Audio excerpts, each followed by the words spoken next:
As-tu déjà emporté avec toi de tels morceaux de papier cuisson lorsque tu es dehors? Pourquoi tu devrais absolument en avoir? Je te le montre dans cette vidéo. Mais d'abord, nous devons préparer un peu le tout. Pour cela, tu as besoin d'une grille comme celle-ci, que tu devrais utiliser comme support. Prends maintenant un morceau de papier cuisson ordinaire. Pose-le sur la grille. Maintenant, il te faut encore un peu de savon pour les mains. Il doit s'agir de savon liquide pour les mains. Mets maintenant quelques gouttes directement sur le papier cuisson, prends un pinceau de cuisine et commence à l'étaler. Étale-le jusqu'à ce qu'une fine couche recouvre toute la surface supérieure du papier cuisson.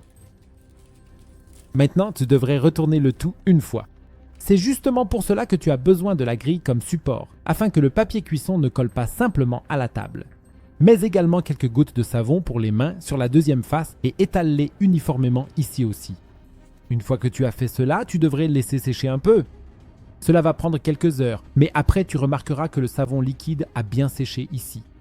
Passons maintenant à l'étape suivante. Pour cela, tu dois d'abord couper le tout en bandes de 2 à 3 cm de large.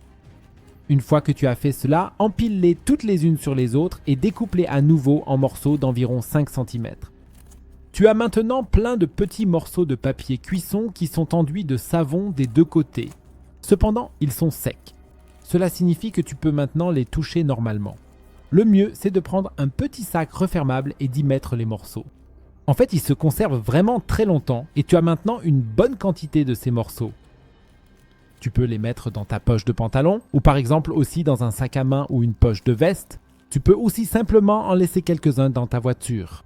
L'essentiel, c'est d'en avoir toujours sur toi quand tu es dehors.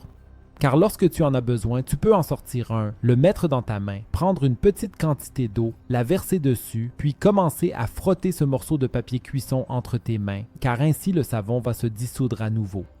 Tu peux maintenant te laver les mains, jeter le morceau de papier cuisson, puis rincer à nouveau avec un peu d'eau.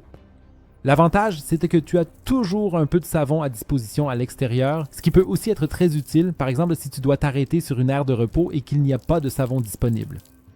Un autre avantage, c'est que tu as vraiment besoin de très peu d'eau pour te laver les mains de cette façon.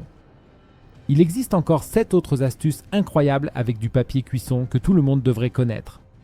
Tu découvriras lesquelles dans la vidéo que tu vois maintenant à l'écran. Clique directement dessus et regarde-la.